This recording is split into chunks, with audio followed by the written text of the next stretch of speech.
about Rich Franklin joining your competition, the vice CEO of ONE FC, and you didn't say, it was just very easy, you didn't say anything wrong. Well, Rich Franklin's a good guy.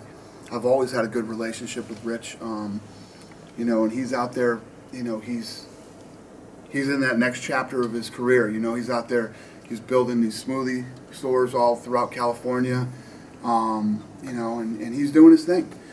I don't ever fault somebody for trying to better their life. It's just how you handle it. Rich Franklin's a man.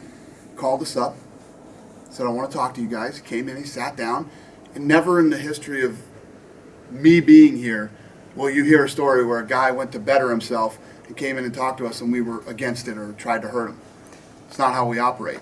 All the guys that I've beefed with, the Randy Coutures and the other guys, Randy Couture doesn't have the balls to sit down face to face and talk to you about what he wants to do. He'll actually lie to your face.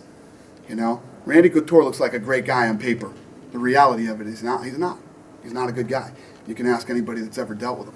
GSP said this is the one, some people were one of the reason he quit the sport, at least for a while, but he never told anyone officially who it was and what happened exactly. Could you share some details? It has nothing to do with me. I have no idea. I never had a beef with, other than, you know, when I flipped out that night after the Johnny Hendricks fight. I mean, go back and look at anything I ever said about GSP, it was always positive. What an incredible guy he was and how great he was for his country and, you know, for the sport and the title and everything else. So, I don't know. Which one out of the three series, the Fox or pay-per-view or the fight nights, should be the most important for the fighters? They're all important. I mean, whatever card you're on, whether you're headlining or on it, that's the most important card on the planet. I mean, I always tell this story about Alexander Gustafsson went in and fought John Jones up in Toronto, Canada, and nobody gave a shit. They're like, this fight's ridiculous. Who the hell is this guy? Jones is going to murder him. You know, I heard all the bullshit leading up to that fight. Then when that fight was over, it ended up being the greatest light heavyweight championship fight ever. It was insane. It was so good. Both guys had to dig deep. Gustafsson became a fucking superstar after that thing. After that fight, EA did the cover vote. He beat this guy that nobody gave a shit about, nobody cared, and, you know, everybody had, you know, all this stuff to talk about that fight with him and Jones. He beat Cain Velasquez, George St. Pierre, Ronda Rousey, John Jones, and he didn't just beat him in the vote, he buried him. I mean, the guy became a huge superstar. I don't care what card you're on.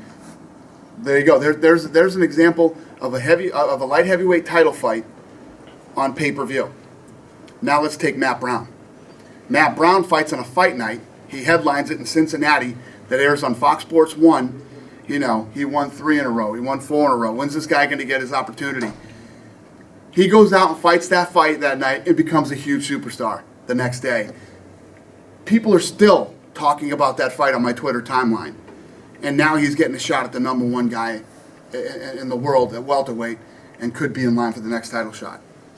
I don't care where you fight, it's how you fight. You put on a fight like those two put on a fight, and the world will be talking about you. Do you or Gary Cook have some meetings with Polish fighters? I'm from Poland, it's very close to Germany. Do you have some meetings with any fighters outside of UFC who would like to join UFC? Yeah, I don't know the answer to that. It could be, but I'm not sure. You know, Joe and Sean would be handling that.